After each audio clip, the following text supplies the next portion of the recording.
Ողջույն սիրելի ունկնդիրներ, բարի գալուստ Պարզից Պարզ ոդկաստ։ Այսօր ձեզ հետ ես եմ Արա Չալապյանը, Արսեն Զաքարյանը եւ մեզ հյուրը եկել Ալեքսանդր Շաղիկյանը Video Armenia ընկերությունից։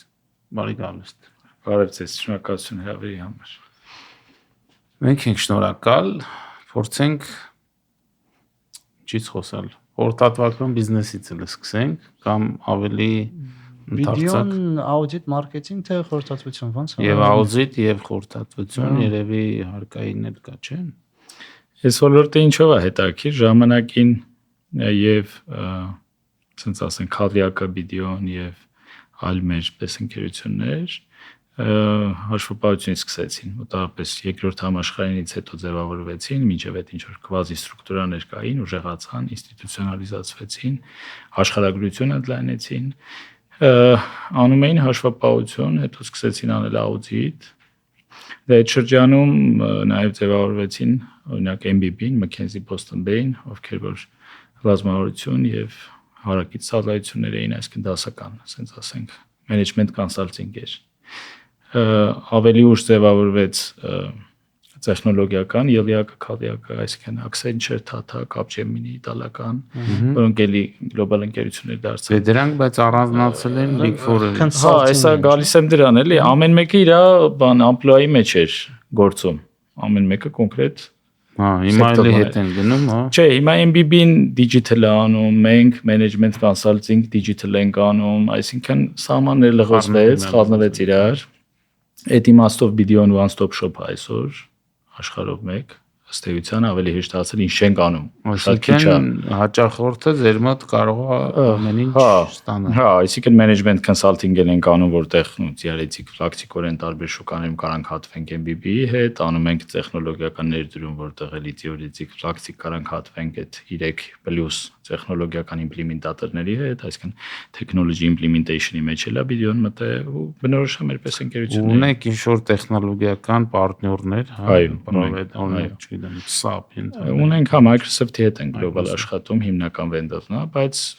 մեծ հաշվով տարբեր vendor-ների իմպլեմենտացիայի փորձեր կա տարբեր երկրներում։ Իսկ Microsoft-ի ինչ պրոդուկտներ եք։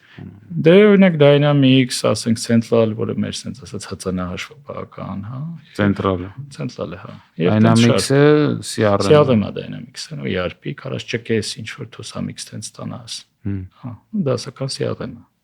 Բայց Հայաստանում օրինակ բանա տարածված է։ Հայաստանում մենք in-house ենք անում մեր համար, բայց շուկայում ներդնելու տեսանկյունից кейսերը դեռ քիչ են, բայց կա, հա, տենդենս կա դրան նայելու։ Հայաստանում ամենաշատը SAP-ն է։ Հայաստանում ամենաշատը Adines-ն է, որպես ասենք ասենք CRM/ERP, հա, հետո հրցն ավելի շուտ։ Եթե հա ապսրահարվենք հենց Adines-ից, դե SAP հաջող մի երկու տեղ է դրած, ոնց որ CTO-ում է եւ Ակբա բանկում է, մյուսների մոտ հենց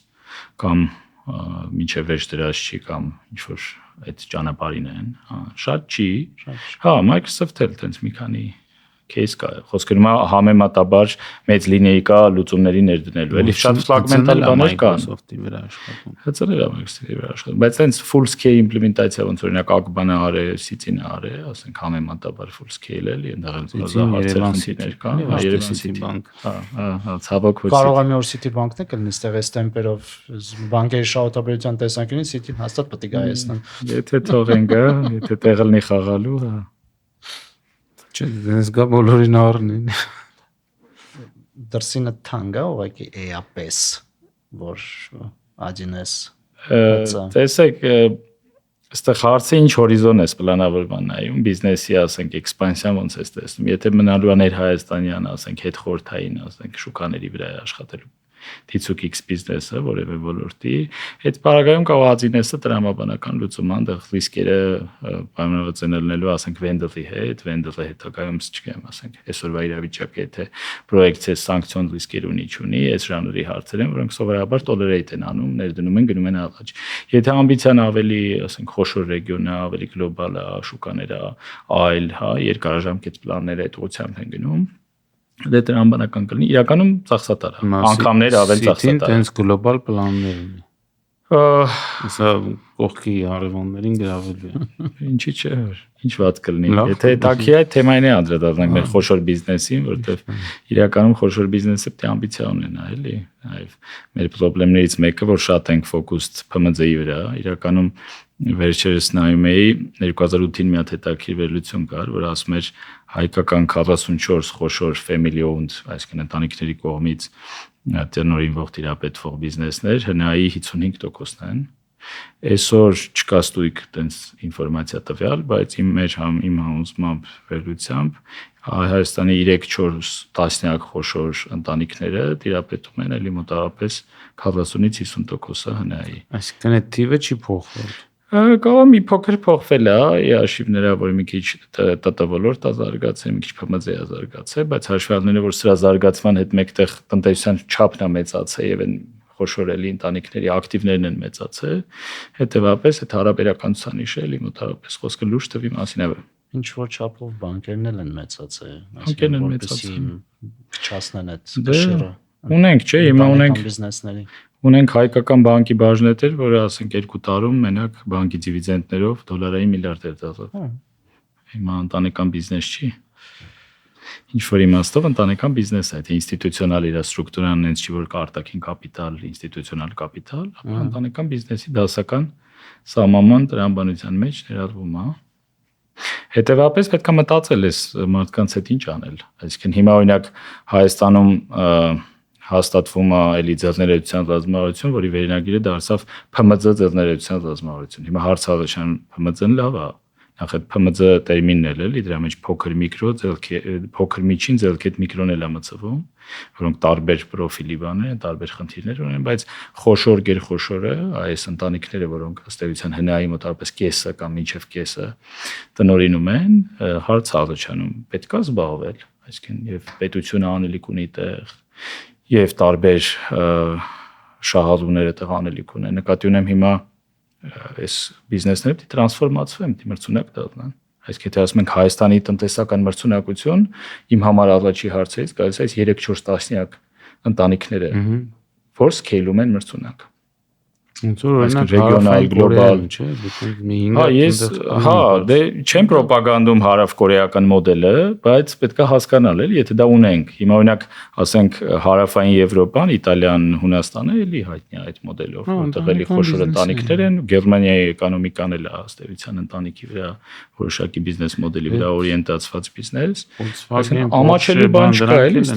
ամոթ բան չի, վատ բան չի, հարցը հետեւյալն է, այս Harvard Business School-ը բավականին շատ այդ family business-ների վերաբերել գրականություն ունի ու դրա լավ կողմերն է կա, էլի։ Այո, այսինքն հարցը գալիս է 3-4 տասնյակ ընտանիքները ոնց պիտի տրանսֆորմացվեն, ոնց պիտի սերնդափոխություն անեն, ոնց պիտի իրանց գլոբալ մրցունակությունը բարձրացնեն, ապահովեն եւ մի շարք ստրատեգիկ հարցեր է իրանց առաջ կանգնած։ Դե ամեն մեկը իր ձևով կամ դա հասկանում է, կամ չի հասկանում, փորձում է լուծի կամ չի լուծում, կամ ստիպված կլինի լուծել։ Ձեր հաճախորդների սեգմենտը ո՞րն է։ Ավելի խոշոր է, ու միջին խոշոր, ՓՄԶ-ի հետ աշխատում ենք ինստիտուցիոնալ տրամաբանություն, այսինքն միջազգային ֆինանսական ինստիտուտը մեզ վարձում է, որ որոշակի սիստեմատիկ խնդիր լուծենք ընդհանուր ՓՄԶ-ների համար, իսկ ուղիղ հաճախորդները հիմնականում միջին խոշոր, խոշոր, գերխոշոր, իսկ հաճախորդները հիմնականում ինչ պահանջարկ ունեն։ Տեսեք, տարբեր խնդիրներ ենք լուծում, ունենք կոչվում է գործարքի խորհրդատվություն, նախին կորպորատիվ ֆինանսներն է, մերպես ընկերությունը վերանվանեցին, անգլերեն deal advisory է կոչվում։ Չի։ Դե որ ավելի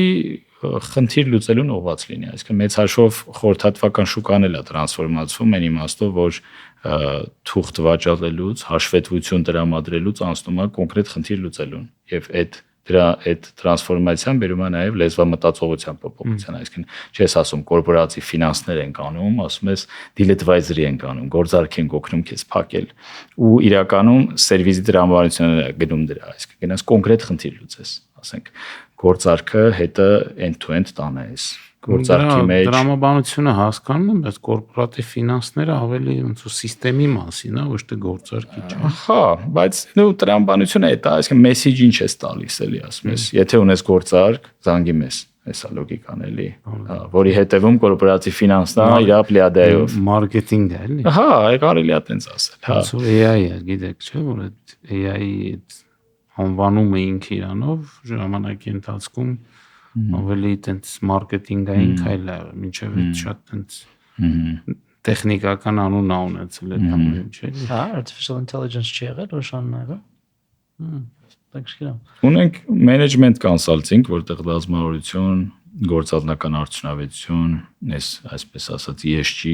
ընկերություններին դեպի ESG տանել հաշվետվողականության։ Գործարքի հետ ոնց է կապը։ Չէ, սա մյուս բլոկն է մեր։ Այս մեկը գործարքների ուղեկցումն է, խորհրդատվությունն է, մյուսը կառավարչական խորհրդատվությունն է, management consulting այդ իր մեջի բացվածքով ունենք կորպորատիվ ֆինանսելի կառավարչական գործառույթ։ Հատումները շատ է, իհարկե, այսինքն եթե X խնդիր ես լուծում, շատ հավանական է տեղ եւ գործարքի եւ կառավարչական խորհրդատվության թիմի աշխատեն։ Ֆինանսական ֆունկցիայի կառուցելը, սկսած ֆինանսական իհարկե հատվում են, բյուջետավորում, առաջան հատվում են, մյուսը գործարք չէ՞, հատվում են, դրա համար մեր մոտ տարբեր թիմեր են, բայց իրար հետ ասենց ասած սերտ աշխատում են, էլի կլիենտների վրա։ Ունենք կիբերանվտանգության թիմ, այսինքն հայտնի հարցը տարբեր ընկերություններում կիբերխնդիրների լուծման ուղղված խոշոր ընկերությունները management consulting-ի կարիք ունեն։ Արել ենք վերջերս մի քանիսում արել ենք, кейսերը հետաքրքիր էին։ Իրանք գիտակցում են, որ ունեն դրա։ Իրանք էլի գալիս է, խնդիրը ինչ որ տեղից գալիս է, էլի կամ ասենք զգում են, որ մրցակցային առումով ասենք խնդիրներ դժվարություններ կարայի հայտ կա կամ ասենք սերնդափոխության խնդրի առաջ են սկսում կանգնել ունենք էլ այդպես ասենք կուրիոզ պատմություններ շատ կա բարձրահանումներ չեմ տա բայց ասենք հանդիպել եմ մարդու շատ խոշոր ասենք ակտիվներ ունեցող ով ասում է երկու կնոջից 3 երեխա ունեմ ինչ ես կարծում Ալեքսանդր սենց անեմ 25 էլի մոտ բայեմ ասում եմ բա 25-ը քո մոտ ինչ ես ուզում բայց ասում եմ դեպի կոնտրոլ բա մի մեխանիզմ չունի ասում տենց խնդիրը չես լուծի ավելի վատ էլի մենակ երես Ասում ես խնդիրը չես լուծի ավելի վատ, որտեղ երեխեքից մեկը բիզնեսի ղեկը կուզենա պահի, մյուսը ընդհանրապես հետաքրքրված չի լինի եւ այսինքն դու այդ բանով սոցիալիզմով այդ համահարթեցման ոչ մի խնդիր չես լուծելու, էլի քո մոդել մի կտորը պահելով։ Այսինքն սկսած նման զրույցից որ իմպուլսներ ես զգում, որ կա տրանսֆորմացիայի կարիք։ Միտում էլ կա, ասենք, մի շարք դեպքերում, որ ես գիտեմ, երեխան չի ուզում Իհարկե դա ասում, իհարկե։ Այսինքն երեխեքի մեջ կլինի որ չի ուզում, հիմա դու ստացվում է այն երեխան, որը օրինակ կարող ղեկը ձեր վերցնի, ասենք group CEO-ի ֆունկցիա հողի վրա իրականում կատարի, ասենք այդ հոլդինգի կամ այդ ընկերությունների համար, հա, համահարթեցնում ես,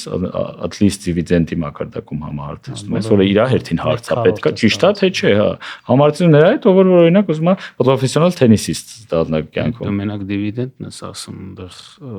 շատ հաճախ նաև ներքին կոնֆլիկտներ ա լինում, իրար հետ լեզու չեն գտնում։ Իհարկե կա, այդ քեզն է կա, ասենք, ընտանիքի անդամներ են, տարբեր, ասենք, բիզնեսը շատ մնակապրոֆիլնի է, բազմապրոֆիլ է ու ասենք քուր եղբայր մի բիզնեսում են, մյուս բիզնեսում երկու եղբայր են, երրորդում քուրը են, մյուսը եղբոր հետ է ու խնդիրներ առաջանալու պարագայում դե հասկանալը պետք է գնան հեգեմոնի մոտ։ Ինքն է պետք է ասի, այս ճիշտ է, այս սխալ է։ Succession սերիալի նման անելու։ Այդ նորը աղջիկս ասաց որ դες կինո կա պետք է նայեմ։ Session, հա, չեմ նայել, բայց ռուսերեն наследники է թարգմանել։ Հա։ Ոնց եկար հասար վիդեո։ Ոնց եկա հասա։ Դե ակադեմիական մի շրջան դե սովորեցի մեր այս համալսարաններում ընդունվեցի ասպիրանտուրա սկսեցի աշխատել մագիստրատուրայից սկսած խորհրդատվական ոլորտում վիդեո չէր տեղական ընկերություններ բայց ինչն էր հետաքրքիր ես իմ պրոֆիլով մակրոէկոնոմիստ չեմ միկրոէկոնոմիստ եմ ընկերություններն է ինձ հետաքրքիր է դա ինձ ասում աշկերտս վազում էլի դե դրանով էլ զբաղվում եմ բայց ինչն էր հետաքրքիր այդ ասպիրանտական տարիներին ու ավարտին մոտ արդեն այս Սև կարապը դուրս եկավ Նասիմ Թալեբի 2007-ին գրեց անգլալեզու այդ ժամանակ անգլալեզու շատ չի կարդում, ավելի ռուսալեզու էի կարդում։ Ռուսերենը, եթե չեմ վա 8-ին թե 9-ին թարգմանությունը դուրս եկավ, դե վստահ եմ տեղակ է, գիտեմ Արան հետաքրքրվածել էր, կարդում էր ինքն էլ ցիտում էր Թալեբից։ Դժվար կարդացել։ Դե ինչ ավելի հեշտ է, ասենք այդ անտիֆրեջը։ Այո, բայց ինչ էր մեծ հաշվով ասում էր այն Գաոսյան բաշխումը, նորմալ բաշխում որ ասում ենք, էլի ու այդ Bell curve անգլերեն ասած, դարի խաբեություն վիճակագրությունն է, էլի, այսինքն ստացվում է, որ մակրոէկոնոմիկայի հիմքը, որը վիճակագրությունն է, վիճակագրության հիմքը, որ գաուսյան, ասենք, բաշխումն է կամ նորմալ բաշխումն է, որի վրա ի դեպ տարբեր Նոբելյան մրցանակներ կան, Ֆամա Ֆրենչից մինչև Մոդելյանի Միլլը, ստացվում է միֆ է, ու կամ կարա լինի միֆ։ Ինչը ինձ դուր եկավ այդ գաղափարը, այսինքն գաղափարը կլանեց։ Արդյունքն է դուր եկել, որտեղ իր ներդրումային մոդելը տենց Թալիբյան մոդելը։ Թալիբյան մոդելը։ Ընդհանրապես ես գործ չունեմ ոչ Մարկովիցի թեորեմի հետ, ոչ Ֆամա Ֆրենչ, ոչ ճիշտ է դա, Արտեմ ջան, հա, ճիշտ է դա։ Ես այդ ամեն ինչը կարդացել եմ, հասկացել եմ, որ դա ալֆա չկա։ Այո, ճիշտ է, ալֆա չկա, բետայի վրա պետք է իրար ուտեն։ Հիմա դրանից հետո էլ այդ կանեման բան, այսինքն behavioral բան, հասկացա, որ ինձ հետաքրքիր է կորպորատիվ մակարդակ, միկրոէկոնոմիկան, մեզոն էլ որոշակի երկուսի մեջտեղ, այսինքն ոլորտային է կամ կլաստերները տարբեր որ կան տեսան մեջ։ Ես սկսեցի դրանով դառնել կոնսալտինգ գնալ դասական, այսինքն հասկացա, որ մակրո չեմ գնալու, ֆիսկալ, մոնետար թեմաները հետաքրքիր չեն, դա նաև այդ իմաստով առանց արժեզրկելու են մեր լավ հարգարժան գործընկերներին, ովքեր այդ դաշտում են։ Հա, իմ համար հասկացա դա է եւ այդ ոլորտում սկսեցի sense կարիերաս տեղականներ, հետո միջազգային, հետո իմը ունեի, իմ բուտիկային ունեի, MF Consulting էր կոչվում, միացրեցի վիդեոին, մերջեր արեցի, մի հատ sense ասած գործարք դիլել ես արեցի էլի, վիդեոին միացրեցի այդպես։ Ինչ-որ պահի հասկացա, որ այն աճի տեմպը, որ մենք ունենք որպես բուտիկ, վատը չի, բայց երկարաժամկետ այդ աճը սնելու համար ինչ-որ նոր բան է պետք էլի։ Վիդեոն մինչ այդ Հայաստանում արդեն կար, չէ՞։ Վիդեոն կար, վիդեոյի այս իմաստով առավելությունը մեր մյուս լավ գործընկերների նկատմամբ նրանում ավելի ավելի ճկուն է, չափերով ինքը 5-րդն է, օրինակ Քավիակը միացումներ չի անում իր բիզնես մոդելի տրամաբանության մեջ, այսինքն մեզնից խոշոր 4 ընկերություն կա աշխարհում, որոնք չեն անում միացումներ, չեն անում։ Խոշորներ Էստոնյան, KPMG, PwC, Deloitte, հա, որոնք միացումներ չեն անում, դե տենց էլի ես այդ ժամանակ միացումներ չեն անում, այսինքն իրանք ունեն head office, օրգանիկ են աճում։ Չէ, իրանք ասում են, ասենք, օրինակ իմ պարագայում կարան ասեն Ալեքս արի պարտներ, ասենք աշխատի, բայց մենք ընկերությունը չենք ապնի, քեզ exit չենք անի, քեզ ասենք լավագույն դեպքում կամ արի in-house աճի։ Բավականին զգուշանում էլի։ Իրարից վերցնում են, բայց դրսից չեն վերցնում։ Ճիշտ ես, դրսից շատ ավելի սահմանափակ է, ճիշտ ես։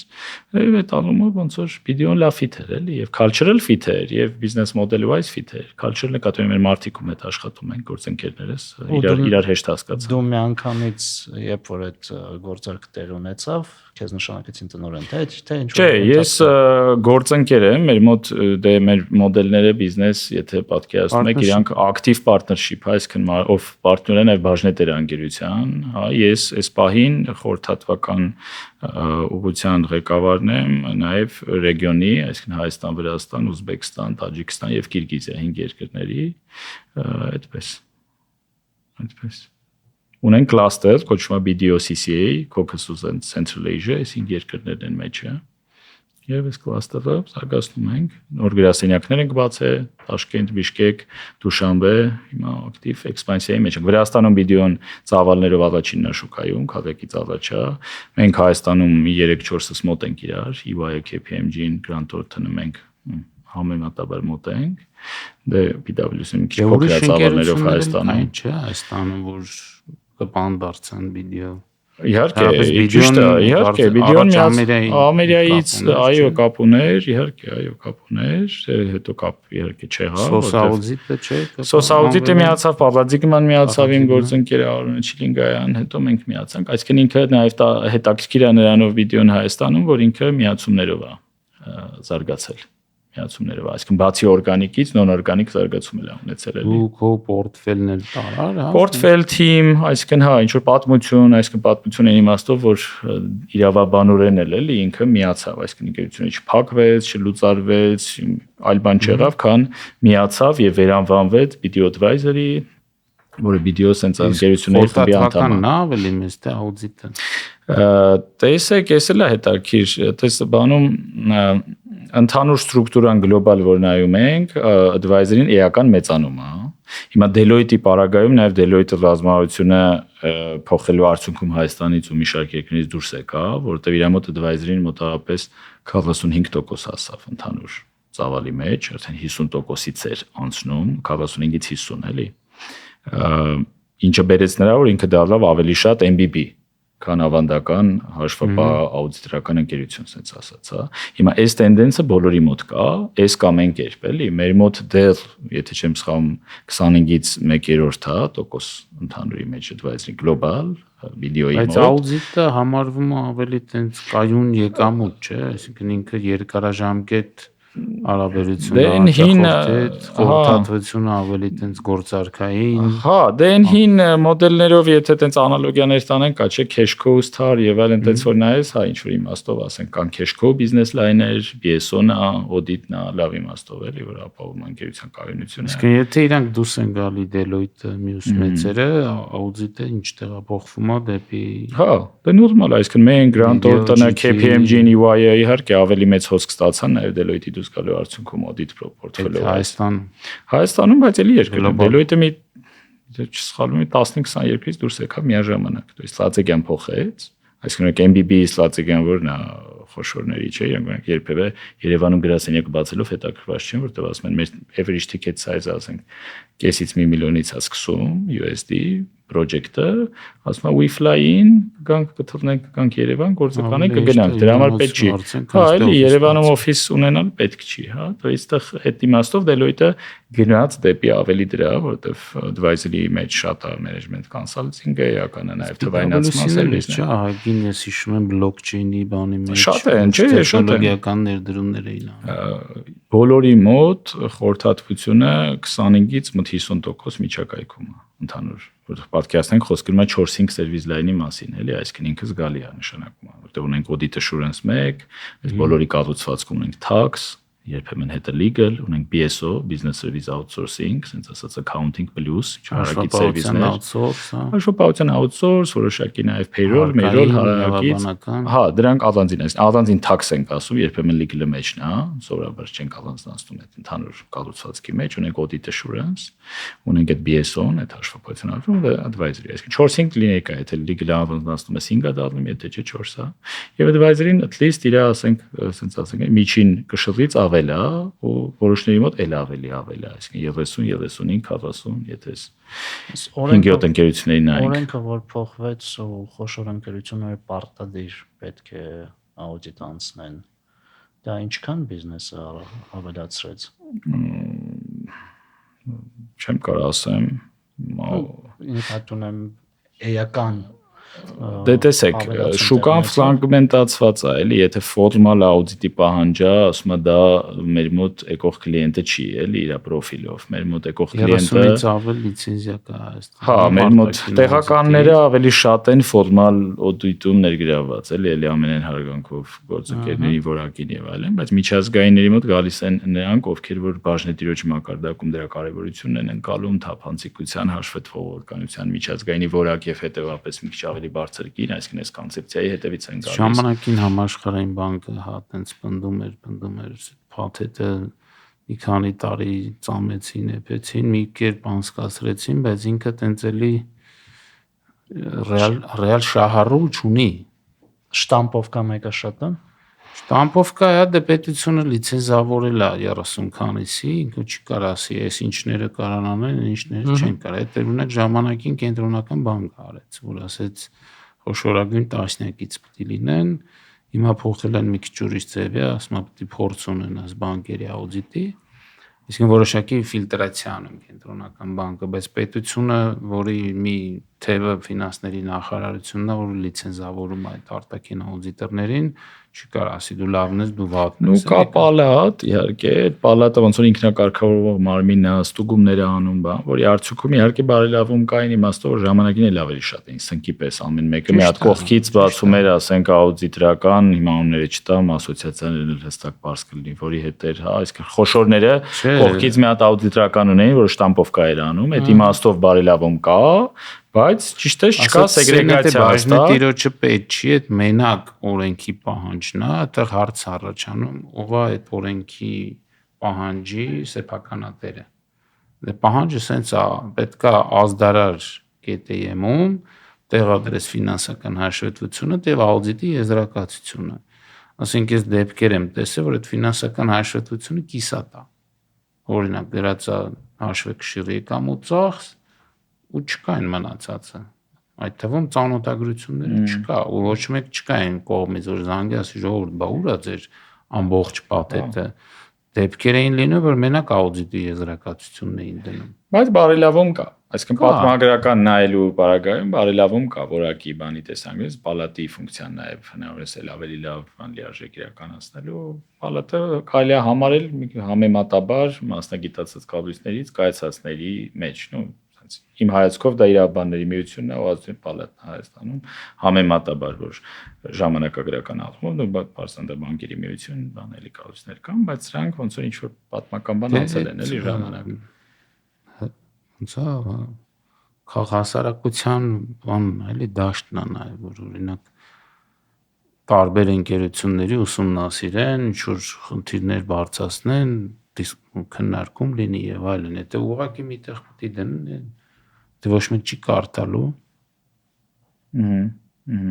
Ինքը հարցենը ինչ հարց է լուծում էլի։ Մի հատ ուրիշ բան եմ ուզում քննարկել։ Այս վերջի մոտ 1 տարվա ընթացքում AI-ի հետ զարգացումների ներքո շուկայում հետևյալ դիխոտոմիան է տեղի ունեցել։ Գործեր աշխատակիցների պահանջը քչացել է։ Ուրիշ բան եմ ուզում, սպաս մի հատ ասեմ։ Ուրեմն soft ընկերությունների, software ընկերությունների գները էապես նվազել են։ Ծրագրավորում է։ Հա, hard-ի գները էապես բարձրացել են։ Ու դա կապում են նրա հետ, որ AI-ը այդ գործառույթների մեծ մասը ուղղակի փոխարինելու է։ Նաև շատ էր խոսում, որ ինքը փոխարինելու է խորհրդատվական ընկերությունների գործառույթները, ու տեղ իմ հարցը հետևյալն է. այդ թևը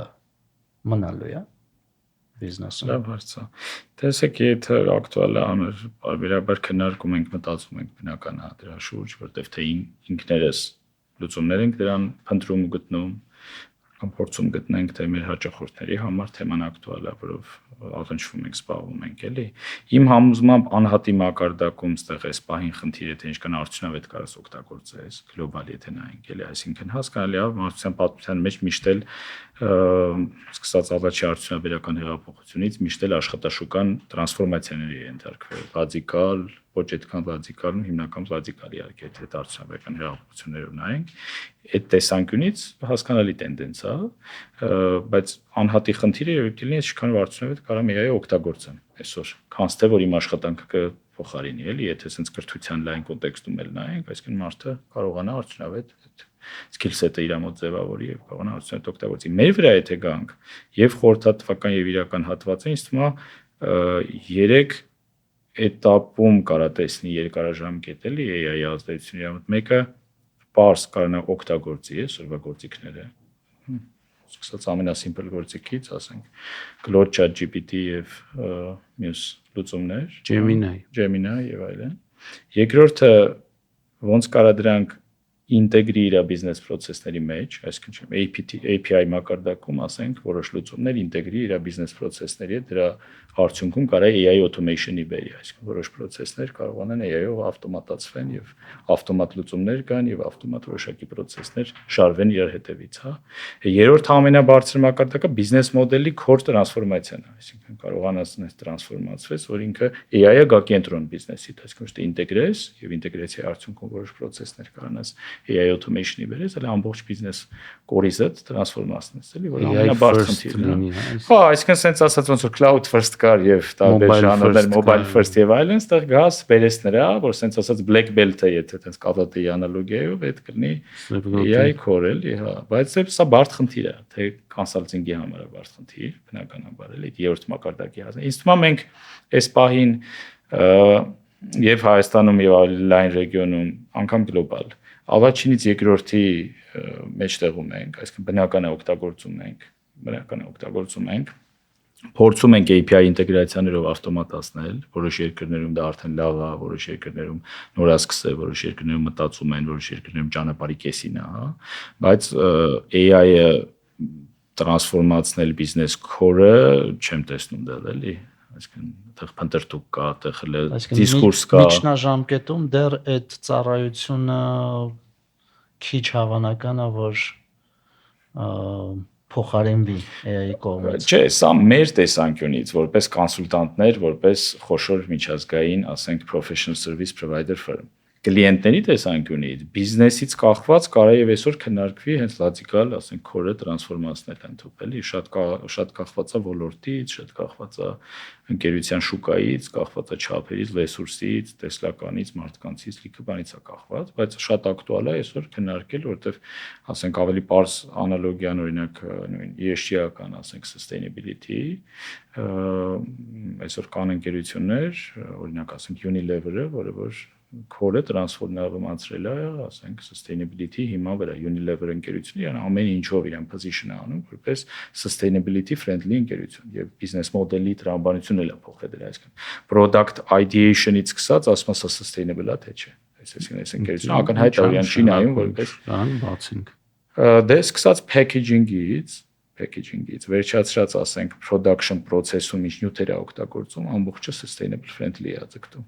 Այդ նշանակում է որ հոլանդական են դրա համար։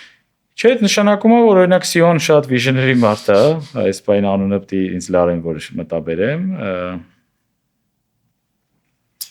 Ասենք այդ ամենա սնունդի մեկ է sustainable ինչ է, այսինքն ցելոֆան չեն օգտագործում, ընդհանրենք վերամշակված։ Հիմա ասենք մի դեպքում դու կարաս ասես իմ համար կարևոր չի էս կարտոֆիլը, որը եկել է մտնում է process-ի մեջ, food processing-ի եւ վերջում, չգիտեմ, Unilever-ը հաստատ chips կարտադրի իր լինեյկան շատ մեծ է, հա։ Դա դնում է chips, ասենք package-ի մեջ, ինձ հետաքրքիր է կարտոֆիլը որտեղից է, կարևորը որակը լավն է, հա։ Սա մի մոտեցում է, sustainable մոտեցումը կլինի այս կարտոֆիլը տեսնեմ որտեղ ասենք աճացվի, ասենք Աֆրիկա, օքեյ, ասենք 18-ից ներքև երեխեք շահագործվել են այդ աճացնելու մեջ թե չէ, ասենք այդ ընկերությունը, որը որ աճացրել գյուղատնտեսական ֆերմերային միությունը, որը որ աճացրել է, հա, ինքը ինչքան պարարտանյութերի տեսանկյունից, այսինքն սենց գնում է շղթա, էլի, carbon footprint tracking-ն է, էլի, որ ասում է, բանը կոշիկը հագնելուց կարաս QR-ը սկանանես, տեսնես այդ կովը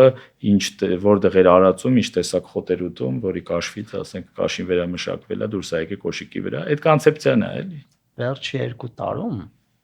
դա իր կարևորությունը էապես թուլացել է։ Դե Տրամպի հաշվին, Տրամպ 2 եկավ, ընկերությունները այլևս իրանց պրեզենտացիաների մեջ շեշտը չեն դնում ESG-ի վրա։ Դե քանի որ այդ ինձ հոգեարած է թեմայից է ESG-ն, էլի, դե ճիշտ բան եք ասում, ճիշտ բան ես ասում, Ալցում ջան։ Հիմա հա, դե Տրամպը եկավ Փարիզի համաձայնագրից հանեց US-ին, ասենք դրա արդյունքում բացի այն որ ԱՄՆ-ն որտեղ հնարավոր է դուրս է գալիս, որտեղ հնարավոր դուրս է գալիս, բայց ինչ հետաքրքիր տենդենս կա, էլի, բնականա սա ազդեց, գլոբալ ազդեց, ասենք Եվրոմիությունը ունի CSRD դիրեկտիվ, որը որ ընկերության կայուն զարգացման դիրեկտիվն է, օրինակ ընդհանուր Եվրոմիությունը, որը հնարավորինս իրան փորձում է process-ում պահի ավտոնոմ եւ ասի որ իմ օրակարգում կայուն զարգացումը ESG-ին առաջնահերթություն է, ընդհանուր CSRD-ն ավելի ռելաքս արեց, այսինքն թույլատրեց պահանջները, որոշակի թույլատրեց պահանջները, բայց արդեն քանի որ տենդենսը բավական ինտենսիվ սկսել էր, Unilever-ի պես ընկերություններ զգալի մաս կան, որոնք որ շարունակաբար իրանց օրակարգ են արդեն դա համարում անում են, եւ բացի այն որ ասենք Եվրոմիությունը այնուամենայնիվ ինչքան է մի քիչ թույլատրեց իր օրակարգը փորձում է այդ ուղղությամբ, այսպես ասենք պինդ պահի, հա, դրա հետ մեկտեղ նոր կառույցներ են ի հայտ գալիս ձևավորվում, նոր հասարակական նախաձեռնություններ, միավորումներ, որոնք ասում են Տրամպը ժամանակավոր է, US-ի քաղաքականությունը չպետք է ազդի գլոբալ տենդենսների վրա, մինչև 2050 թիվը, ասենք Ջերմաշճանի աճի դեմ պայքարելը, ասենք դե սցենարներով 1.5-2 աշճան գլոբալ տաքացման սցենարներից է բխում մնացած ըստ էության ամեն ինչ, էլի, այդ երկրների հանձնառությունը, ընկերությունների հանձնառությունը, կարբոնի հետքի հսկողությունը եւ այլն, այնց որ այդպես չի որ կանգնեց, բայց տեմպը որոշակի թույլատրեց։ Դե համար 1 երկրի, համար 1 մարդի հետ գաղափարապես դրան դեմ է, դա ինչ որ բան ասում է։ Դե այս ծմեր օրինակ շատ սուրտ է, աղաշխել։ Տրամպը ասեց այդ global warming-ը սուտ է, այս տարի լավ ձուն է գա, միջև ձուն չէր գալի։ Բայց կկպավ արդյոք։ Հա, բայց դե խնդիր կա, նույն Unilever-ը լավ զուտ որտեղ դրա մասին ենք խոսում։ Դա այապես ազդում է, որ ես հիմա որպես ենթադրյալ սեփականատեր, փայատեր, լինելով փայատեր Unilever-ում, իր շահութաբերության մարժան դրա պատճառով նվազում է, ինքը ավելի քիչ մրցակցային է այլ գլոբալ ընկերությունների համեմատ, որոնք օրինակ չունեն այդ սահմանափակումները։ Ու դա իրականում դեբատ է բացում, ինչի պետք է մենք որպես ընկերության սեփականատերեր համաձայնվենք ավելի ցածր շահութաբերությանը, երբ որ գլոբալ այլ երբ զարգացող երկրներում, զարգացող, չեմ ասում զարգացած երկրներում ընկերությունները sense nuance կա, ասում ջան, հիմա կոնկրետ Unilever-ի դեպքում ինչի է ասում, քորը տրանսֆորմացրել է, որտեվ իր ամբողջ մարքեթինգն ու PR-ը դրա նաև շուրջ է, այսինքն ամբողջ իմաստը, որ ասենք Ալեքսանդրը Արանը Արտյոմը խանութ մտնելուց, սենց ուղիղ գնա Unilever-ի ապրանքի վրա, որտեվ իրանք ասում են, հա, ասենք sustainability matters կներեք այդ անգլերեն բանալի մենակ բաժնետերը չէ՞, հաճախորդներն էլ են։ Այո, այսինքն ինքը ամբողջ իր բիզնեսը, փիլիսոփայությունը, ամեն ինչը դրա շուրջ է, դրա համար այդ օրինակը բերեցի։ Անկեղծ ասած AI-ով հիմա կդժվարանամ օրինակ բերեմ տենց օրիգինալ բացի Tesla, Mesla տենց բլա բաներից, որ հենց քորը հենց է տրանսֆորմացրել, որ customer մակարդակում մի քիչ լեսյուղել է հնչում, էլի, որ այդ ասենք իր AI first-ը, իր AI քորը customer մակարդակում էլ է ընկալվում։ Եվ անչնայած ստաբար կլինեն Կավայ Տեսլան էլ է դրանցից մեկը, էլի չեմ այդ հարցի շուտ շատ չեմ մտածել, բայց ESG sustainability core transformation-ի պարագայում Unilever-ը տիպիկ օրինակներից մեկն է, էլի կան, բայց շատ տիպիկ է։ Իսկ ամբողջ customer journey-ն, marketing-ը, PR-ը, ընկալումները, ներսում, դրսում, board meeting-ից մինչև product idea initiation եւ այլն գնում է sustainability as a core։ Լավա վատա է դա, բայց այդ մարդն էլ այդ company-ն էլ կարողանում է իրան այդ ձևով դիրքավորի եւ դա նաեւ sales-ը ինչ որ իմաստով կապի դրա հետ էլի։ Ես իմ հենց սկզբնական հարցը ինչի տվեցի, որովհետեւ ինչքան որ ես եմ կարդում, ամենաշատը խոսում են, որ հենց խորհրդատվական ծառայությունները մեծ ռիսկի տակ են, որովհետեւ խորհրդատվական ծառայությունները իրենց ենթադրում են որոշակի նույն բանը կրկնվող գործառույթներ, որը այդ տեխնոլոգիան կարա փոխարինի դրա պատճառով։ Դե եթե sense նայենք, էլի եթե ասենք ձևակերպենք sense, էլի գիտելիքը ստրուկտուրավորված ինֆորմացիա է։ Փորձառությունը կիրառած գիտելիքը ինչ որ իմաստով, հա։ Այս փորձառության կարիքը մեկա կա։ Այսինքն sense ասեմ, եթե նայենք մեր hiring plan-ը advisory-ում մեր ստրուկտուրան էսպես է, junior-ին business analyst ենք ասում։ Քիչ ենք շատ business analyst սկսե վերցնել։ Հանդուպ գնումա կրճատելու, այսինքն business analyst-ի գործը կարա նորմալ անի, ասենք LLM մոդուլներից մեկը։ 80 ժամ այդ մարդը պետք է կներես պախատ անել, որ այդ այսինքն statement-ներ անել, forecasting անել, այդ փաստաթղթերը որևէ ասենք կոնսուլտանտ, որը արդեն մի этап ավել է, անցել է այդ ճանապարհը, որակյալ LLM 1-2 ասենք լուծում LLM-ի ինտեգրացրած կամ ոչ ընդհանրելի, որակյալ օգտագործելու դեպքում business analyst-ի գործը անում է։ Ձեռքի հետ ասենք տասնյակ անգամներ բնական է ավելի կարճ ժամանակում։ Այդ իմաստով ազդել է, բայց որ ասել ոլորտը կորցնում է ակտուալությունը իսկապես չէ, որովհետև բիզնեսները այսօր մեծ մասը չգիտի ինչ անի AI-ի հետ, կներեք ուտի խմի ինչ անի, այսինքն մեկը ինչ որ փորձառություն կուտակած, կիրառված, ասենց ասենք, էլի տարբեր իրավիճակներով անցած պետքա, որը որ նստի հետը սկսած լուծումները մշակելուց, այդ տրանսֆորմացիան ապահովելուց, վերջացրած տրանսֆորմացիան ապահովելուց, բայց սկսած, ասենք, բարձ, որ պետքա SSS, ասենք, process-ները ինտեգրել, ասենք, SLLM-ների հետ եւ դրանք որոշակի ավտոմատացնել։ Դուք AI մասով խորհրդատվություն տրամադրում եք։ Մենք ռազմավարության գլոբալ 2 բլոկ ունենք, էլի, մեկը, որը որ ըստ էության Հայաստան ռեգիոնում էլ ունենք, դա ռազմավարական խորհրդատվությունն է, ոնց որ ասած, հաշվի առնելով նաև թվայնացումը, որի մեջ նաև AI-ը, որը հա անում ենք, այսինքն այդ մասով կան կարողություններ։ Երկրորդը տեխնոլոգիական իմպլեմենտացիան է, այդ մասով էլ որոշակի կարողություններ ունենք ռեգիոնում, ասնպես Թբիլիսիում իմպլեմենտատորский ռեսուրս ունենք մի քանի տասնյակ, Հայաստանում ավելի փոքր, բայց զարգացնում ենք, իսկ աշխարհում ունենք մեծ ռեսուրս, այսինքն որ հենց իմպլեմենտացիան, այդ է սկզբում ասում էլի, որ ասում է լղոզվել է սահմանները, ասենք դա Accenture-ի, Capgemini, Tata-ի բիզնեսներ, այսինքն գալիս էր MBB-ին դասական, ասենք գրում էր ռազմավարություն, նաև ընդունենք էլի նույն ժամանակ AI չկար, լավ ասենք ավտոմատացման կամ մի հատ լավ ERP կամ ERP next level մի բան ներդնելու դրա հետևից մտնում էր Accenture-ը սկսում էր իմպլեմենտացնել։ Հիմա հերիք չի BDO, KPMG մերպես ընկերությունները համ Սլացեգյան են գրում, մի հատ էլ իմպլեմենտատոր skill resource ունեն, որ գալի իմպլեմենտացիան անում։ Էլի այդ իմաստով սուպերմարկետ ենք դասել։ Բայց այդ բարագամ ինչ անելու է, ինչ որ մի կետում, քանի որ մրցակցային առավելություն չեն ունենալու ինչը միաձուլվելու են։ Դե հիմա շատ հետաքրքիր տենդենս կա, այդ հետաքրքիր հենց այդ ոլորտի մասին շարունակենք խոսել, ասենք հիմա private equity house-ները ակտիվ առնում են մերպես ընկերությունների ասելով, տեսեք, մենք ավտոնոմ ընկերությունների համախումբ ենք blend-ի ցանցի ներքո, որը ինչ որ իմաստով ֆլանչի նման է, բայց մոդելը տարբերվող է, այսինքն ինքը տարբեր երկրներում կամ տարբեր աշխարհագրություններում առանձին պարտներշիփեր են պատկերացրիք, որոնք իդեպ շատ նման է, մի բրենդի, շատ նման է, բան մոդելի իմաստով, ասենք 2% fee են վճարում պլյուս մինուս blend-ին, այսինքն նման է private equity կամ venture capital-ի fee structure-ին ինչ որ իմաստով, էլի, այսինքն կա annual fee, դե այնտեղ էլ 220 մոդելն է, մեր մոտ այդ 20-ը չկա, բայց այդ 2-ը կա, այլ կամ նման մի բան կա, հա։ Հիմա 2-ը այսինքն վճարում է head office։ Որը պիտի կարողանա զարգացնել, աշխատի եւ այլն։ Հա, նման են իրար, հա, PVC-ին պայմանական ասեցի, շատ այլ ոլորտներ նման են։ Հիմա private equity house-ները ինչ են անում, ասենք որոշ սեգմենտներ շուկայի ալնում են, ասենք օրինակի համար վերջի տրանզակցիաներից, եթե չեմ սխալվում,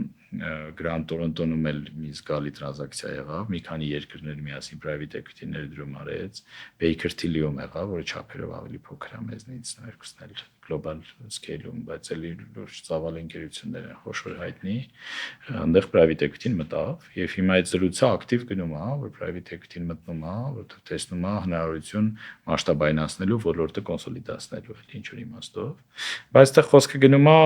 համեմատաբար ավելի մեծ ticket size-ի, քան օրինակ Կովկասը ու Կենտրոնական Ասիան իրար հետ կարող անի, էլի, то есть իրանց որևէ բան, որ չեմ 200 միլիոնից, 5 միլիարդից փոքր է,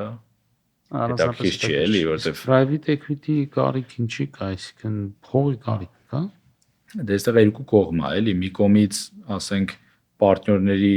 այս աշխարհում կա այս խնդրեմը, դե մենք համեմատաբար մեծ երկրների ծավալային փոքր ենք, լուծումներ կարող ենք ավելի արդյունավետ տանք, ասենք պարտներների տարիքը արդեն 60+ հատում է, պետք է exit անել, նոր սերունդը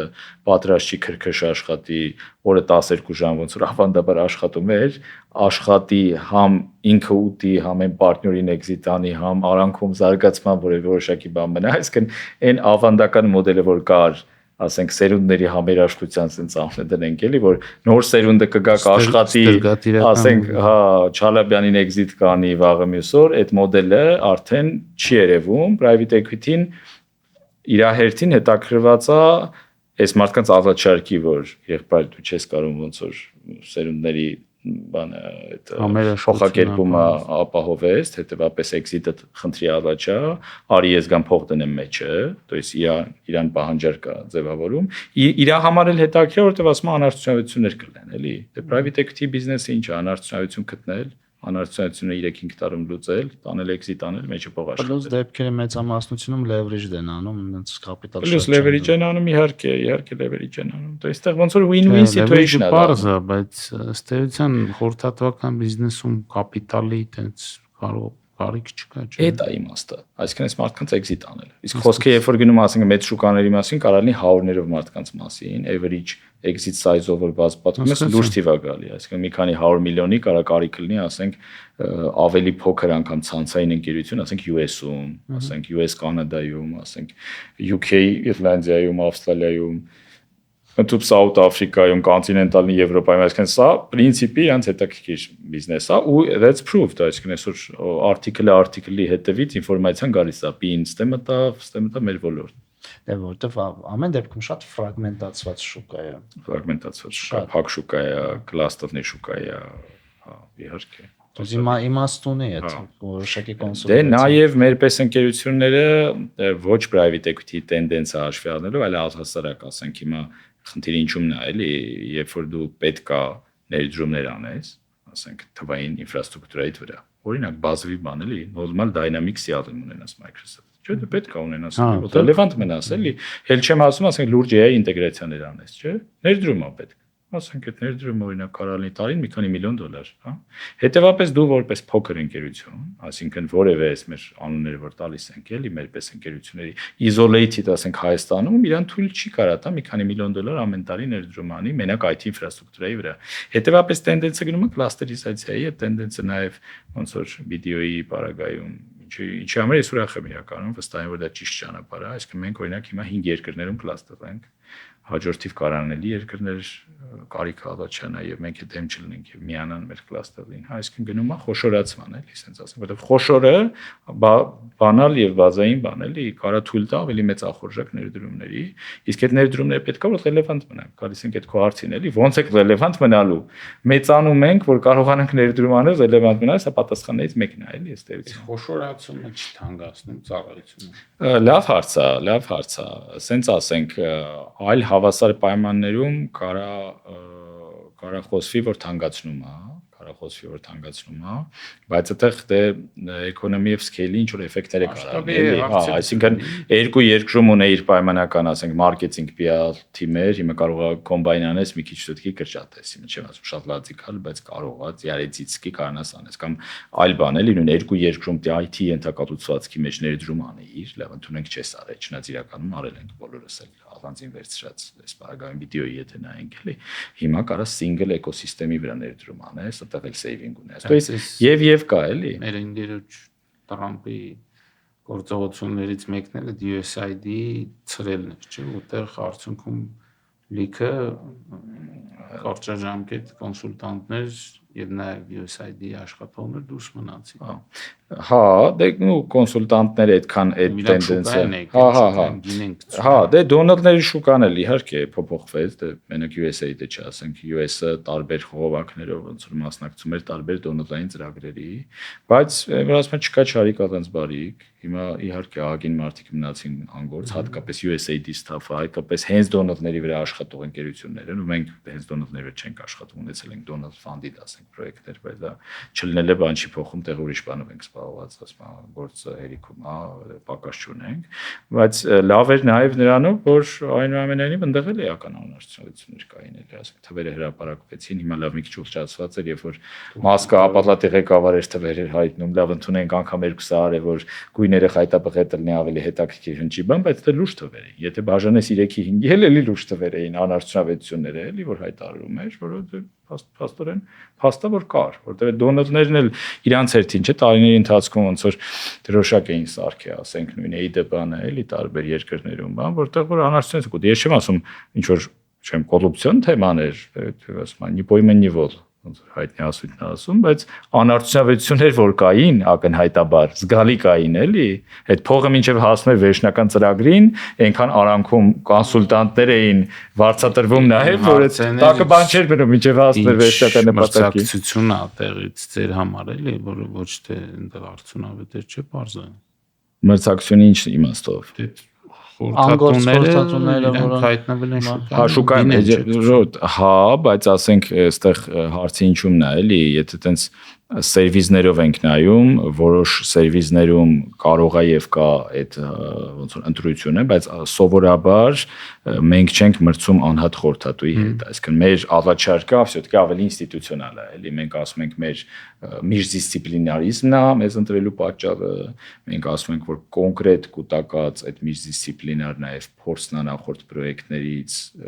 մեզ ընտրելու պատճառը, մենք ասում ենք մեր ցանցում տարբեր էքսպերտներ, տարբեր մաշկի գույնի լեզվի եւ տարբեր բեքգրաունդի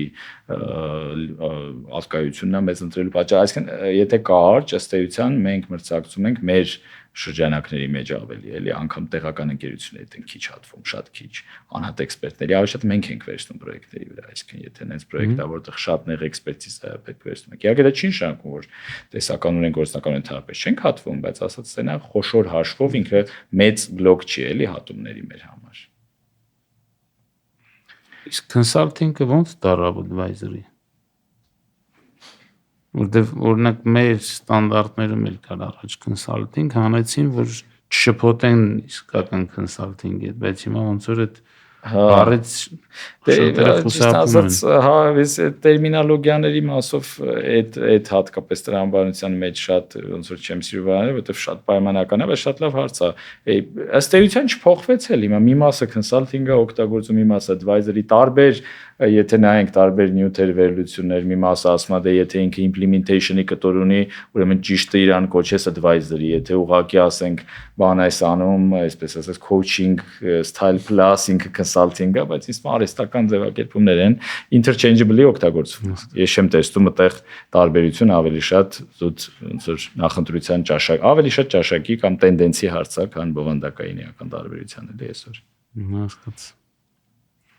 AI-ից խոսացինք Հայաստանում ռեալ ինչ որ ոլորտներ տեսնում ես, որ դա բանա փոխելու թե AI-ը մենք տենց դե sense նայենք էլի մենք ասենք ոնց որ Ալցյոմն էլ ասեց, ասենք թե դու ասեցիր, ասենք hard-ի մասով շատ սահմանափակ է մեր ախորժակը նկատի ունեմ հենց մեկը ֆինանսական, մյուսը նաև մասնագիտական ռեսուրսը։ Hard-ի մասը ոչ data center-ներ։ Չէ, կա, հա, Airbird եւ այլն կա, բայց խոշոր հաշվով եթե նայենք sense էլի, ասենք միջնաժամկետ, երկարաժամկետում ինչքան հնարավոր կլինի, որ մենք կարողանանք մրցունակություն ապավենք, ռեգիոնալ մակարդակում իհարկե Airbird-ի պես նախաձեռնություն չէ մարզազրկում իրականում շատ լավ նախաձեռնություն է, նախ առաջինը իրագործվի, ուսանք իրագործվի։ Firebird-ը, դե միշտ Firebird-ը արդեն մի քանի հատ սարքվել է։ Դե այդ մասշտաբը են չի էլի, այդ մասշտաբները ինչ որ սարքվել է, հա, բայց այն մասշտաբը, որ հայտարվում է Firebird-ի համար, իքը ըստ էության ոնց որ նրանց համաց գալի աղիվա, բայց դա միևնույն է, ռեգիոնալ կարա տոն տա էլի, ամեն դեպքում գլոբալ տոն հազիվ թե տա։ Իմ հարցը ավելի շատ ոնց որ իրանք սարքում են դրսին ծառայություն մատուցելու համար, բայց Հայաստանում ռեալ դրա օգտագործումը, չգիտեմ, ֆինանսական ծառայություններ, բժշկական ծառայություններ, կրթություն եւ այլն։ Հենց դրան եմ գալիս էլի, հիմա ինչ է Firebird-ը, ենթակառուցվածք է։ Ենթակառուցվածքը կարա մենակ outsource-ի տակ աշխատի, այդ ենթակառուցվածքը կարա ներքին պահանջարկ ունենա, բայց ներքին պահանջարկ ունենալու համար ընդհանուր էկոսիստեմա պետք է, ասենք այդ քո ասած ֆինանսական այդ դեպքում կազմակերպությունը պետք է այնքան կարողություն ունենան, որ կարողանան իր ճիշտ input տան եւ այն output-ը, որը ստանում են իմանան հետը ինչ անեն, եւ նաեւ այլ ոլորտներ, առողջապահությունից մինչեւ ֆինանսներ եւ հարակից ոլորտներ, բայց դրա համար եւ մասնագիտական կոմպետենցիա պետք է ներդրումները ֆինանսական պետք է եւ հասկանալ դա ինչի համար է արվում, լոկալ շուկայի համար է արվում, դա մրցունակությունը ավելի ռեգիոնալ կամ գլոբալ շուկաների մեծընկերությունների բարձրացնելու համար։ Իմ համոզմամբ օրվա վերջում գալիս է հարցը այն միավորների տնտեսության մեջ գործող ընկերությունների, որոնք որ կան, սրանց օրակարգը ինչ է։ Ինչ են ուզում իրանք կյանքից էլի։ Ինչ են ուզում։ Հիմա ինչ է ուզում X բանկը, որ ամենախոշորն է, 10 տարվա տեսլականը, որն է ինչ է ուզում։ Ըստ այդմ ոնց է տրանսֆորմացվելու, ինչ է անելու։ Կամ ասենք առողջապահական X հաստատությունը, որը համեմատաբար այսօր առողջներից է, էլի, որն է 10-ամյա պլանը, որովհետև ստեղից է ծնվելու հնարավոր պահանջարկը, ասենք Firebird-երից եւ այլ ենթակառուցվածքներից օգտվելու։ Եթե այդ պահանջարկը չկա, outsource-ի տակ աշխատեն, բայց դրանից հավելել արժեքի ստեղծում չի երևում, էլի մեծ։ Մի երկու բառը երևի ձեր Օքսֆորդի շրջանավարտների ակումբից խոսանք, քիչ հետ խոսացինք, բայց քանի որ դու համակարգող, նախագահող դե ունենք բիզնես ակումբ, կոչվում է Օքսֆորդի հայ շրջանավարտների բիզնես ակումբ։ Վերջի տարիներին այդպես մի քիչ բան մոդայիկ դարավ։ Մենք մոդ, հա, դրսում սովետված ունեցած ակումբ բացելուց։ Ակումբ բացել։ Տենդենսի ջրայելով ենք բացել ամեներանգերությամբ նպատակը չէ։ Դրսում սովորելը իրականում տենդենսը մեծացավ, ճիշտ է, հատկապես վերջերվի մի 5-7 տարի։ Գնալով ակսելերացվում, հա։ Խոսքը գնում է, բայց տենց լուրջ անվանում ունեցող Օքսֆորդ, Ստենֆորդ, Չիկագո, ոնց որ խոշոր ինստիտուցիոնալ միավորները Harvard, Oxford-ն են այսօր, որ նկատի ունեմ, ոնց որ այդտենց ինչ որ ակումբի ֆորմատ կա եւ այլն։ Դու ասիր Օքսֆորդի մոտ 30 շրջան։ Հա, մենք 30, աջան, Harvard-ի ավել է։ Չգիտեմ, մեր լավ ընկերներն են բան, երևի պլյուս մինուս կամ մի քիչ ավել է կամ այդ կարգի անկեղծ չգիտեմ։ Հիմա Օքսֆորդի պարագայում մենք սկսեցինք ոնց որ արվում է, էլի սուրճից, հետո սուրճը վերածեց ասում ընթրիքի, հետո ընթրիքից հետո հասկացանք, որ այս ռեսուրսը կարա ինչ որ հետաքրքիր բան անի, գոնե մի ֆորմալ հարթակ է պետք, ոնց որ բնականից այդ բանջը ձևավորվեց, տարան գրանցեցինք, խորհուրդ ստեղծեցինք ընտրություններ եւ այլն, հիմա այդ այսօր ինստիտուտ ունենք խորհրդի դեպ ստեղծեց հետո գնամ խորհրդինստի Եվ օրակարգ ենք ձևավորում։ Բոլորը ինքնաբավ մարդիկ են կայացած տարբեր ոլորտների, բոլորը զբաղված, այդ զբաղվածության հետ մեկտեղ փորձում ենք հասկանանք ինչ պիտանի բան կարանք անենք, մի քանի տեսանկյունից էլի, այստեղ մարդիկ են ովքեր որ այդ համալսարանը սովետը եթե եկել են Հայաստան, իսկ մի բան ակնհայտ է, որ ոչ միայն ոչ այդքան իրաց բարեկեցությունն է հետաքրքրել, գալու պարագայում ինչ որ այլ բան էլ ա եղել ամեն մեկի համար իր պատմությունը կա, էլի ես իմ համար դա սոցիալական կապիտալ եմ պրագմատիկ առումով ասում եմ կապերը կոնտակտները որ այստեղ ունեմ իմ հետ գալը հարցի ազարկա չէ էլի թողում եմ հայրենասիրական բան պաթետիկ բաները որ շատ լավ են վերաբերվում բայց տես չեմ արտահայտվում իմ պարագայում ասում սոցիալական կապիտալը պետք է մսխվեր հետ եկա ասենց ավելի պրագմատիկ մեկ այլ մարդ մեկ այլ բան կասի բայց ասած դա որ մարդիկ հետ չեկան միայն կամ ոչ միայն կամ ոչ այդքան իրանց բարեկեցության հետևից որտեվ հաստատ է նոտարամայի ճամփեքում էլ այդ բարեկեցությունը կերտեին էլի այդ համալսարաններից հետո հետևաբար սրանք մարդիկ են ովքեր որ ոնց որ թե նման արժե համակարգ ունեն ասենք այդ իմաստով էլի որ հետ եկան բան ձևավորեցին ակումբ օրակարգ ենք դրա շուրջ ձևը մի մաս օրակարգի ոնց որ ներս նայող օրակարգ այսինքն նետվորքինգ է հիմա մարդիկ իրար այդ ծրագրեր են անում նույն մեր լավ ընկերոջ Մանուկի Հերկնյանով վերջերս էր ձեր մոտ այստեղ հյուրընկալվում նախաձեռնություն են մասնակցում ենք ես ինքս եմ մասնակցում ընկերներից են մասնակցում մարդիկ իրար այդ բիզնես իդեաներ մեկը մյուսի նախաձեռնությունում է մասնակցում մի ուրիշ անդամ ունենք Impact ֆոնդ ունի ներդրումային էլի բայց Impact Investment շատ է Վահագն Ոսկանյանը այնտեղ էլ ասենք ես էլ մյուս ընկերները մասնակցում են Սա մի ֆորմատ է, այսինքն, ասենք ասենք, ներսում, դե փակ ակումբ է, հասկանալի է։ Բայց մենք կարծում եմ կարևոր բան արեցինք, մասնավորապես մեր ակումբը, որ պիտի դուրս էլ անենք։ Այսինքն, սկսենք որոշակի ծրագրեր, իրականացնել սոցիալական, կրթական, հիմա այս պահին այդ ծրագրերի վրա եւ աշխատում ենք եւ որոշ բաներ արդեն արել ենք, coaching, mentoring, որոշակի երիտասարդների, ովքեր որ դուրս են ուզում սովորեն կամ ովքեր առհասարակ, որ ապագան վերը իմաստավորելու կարիք ունեն եւ այդտեղ գուցե մեր կարիքը կա որոշակի խորհուրդներով եւ փորձը կիսելով, հա։ Այս տարի անցած տարի պիտի անեինք որոշակի հանգամանքների բերումով տեղափոխեցինք այս տարի հայ-բրիտանական բիզնես համաժողով ենք անելու անպայման հիմա դրա օրակարգի վրա ենք աշխատում, որտեղ անցած տարի ուզում էինք անել, բայց նպատակարար գտանք տեղափոխել, որ մեր ուզած ֆորմատով անենք։ Դե քանի որ Օքսֆորդը բրիտանական ոնց որ համալսարան է, այդ իմաստով հայ-բրիտանական ենք ուզում անել։ Էսա գալիս եմ դրա, չէ, անպայման կա, այս ոնց որ հարցը Օքսֆորդից էր, սկսեցի Օքսֆորդից պատմել, էլի։ Այս Օքսֆորդի այս մեր նախաձեռնությունները բերեց այն մտքի, որ կարողա պետքա ընդլայնել ֆորմատը այլ համալսարանների հետ հարթակ ստեղծել նախաձեռնեցինք ակումբը նախաձեռնեց մեր շատ հարգարժան մյուս գործընկերները Հարվարդից, Ստենֆորդից, Չիկագոյից, Ինսիետից, Լոնդոն Բիզնես Սքուլից, Քեմբրիջից ողջունեցին, մի մաս ասաց մենք է գաղափար ունեինք, շատ լավ է դուք սկսեցիք եւ նախաձեռնեցինք առաջատար համալսարանների հայ շրջանավարտների հարթակ Սա լրիվ նոր նախաձեռնությունն է դեկտեմբերի չեմ կարող ասեմ ճիշտ ասած չենք նայել չէ ինչ որ բաներ կլներ հա այստեղ մենք չենք նայել ոնց որ ինչ կար նայել ենք մենք ինչ լավ բան կարելի է արժի անել դեկտեմբերի 25-ին ոնց որ առաջի միջոցառում արեցինք մարդիկ հավաքվեցին մոտավորապես մի 80 հոգի հավաքվեց համ ամանոր նշեցինք համ որոշակի տեսլական ձևակերպեցինք այդ օրը ինչ ենք ուզում Ամե Սուրբ Ծնունդել հետը այո հիմա արդեն դրա ինստիտուցիոնալիզացիայի վրա ենք աշխատում այսինքն ոնց անենք դե խորհուրդ ունենա օրակարգը ըստ այդմով ձևավորելու ոնց հա այդպես հետաքրքիր ժամանակներ են վնաս չենք տա օգուտ տեսնենք ինչքան կարանք դեք որտեղ այդքան լավ մարդ որ հավաքվում է դե մի պիտանի բան կարող է դուրս գա at least իրար հետ այն նախաձեռնությունները որ այդ հարթակներից դուրս է գալի արդեն լավ է էլի մարդիկ իրար հետ նստեցին մի հատ ընդհանուր կները գարեջրի շուրջ մեկի մի հատ բիզնես իդեա եղավ սկսեցին անել տաղանդավոր մարդիկ են հաստատ մի լավ բան դուրս կգա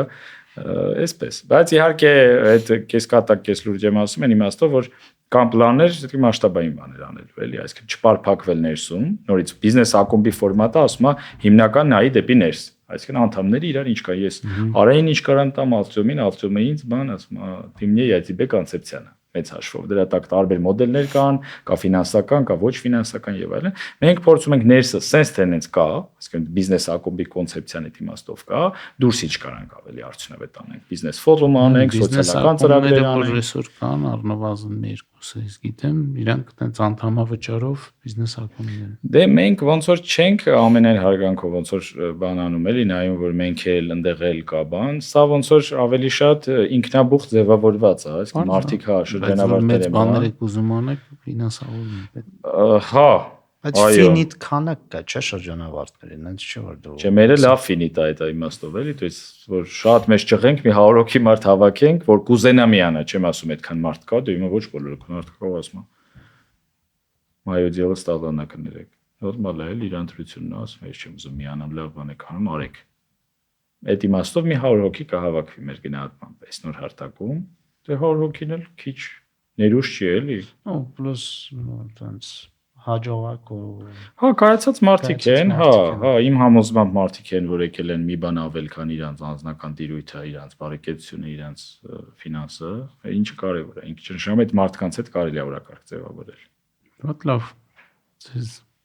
լիքը հաջողություններ ցանկանանք, դժվար գործ է։ Որտեղ մի բանա արի ջուր խմել մտքեր փոխանակել, մի բանա, որ արդեն ձեռներդ կշտես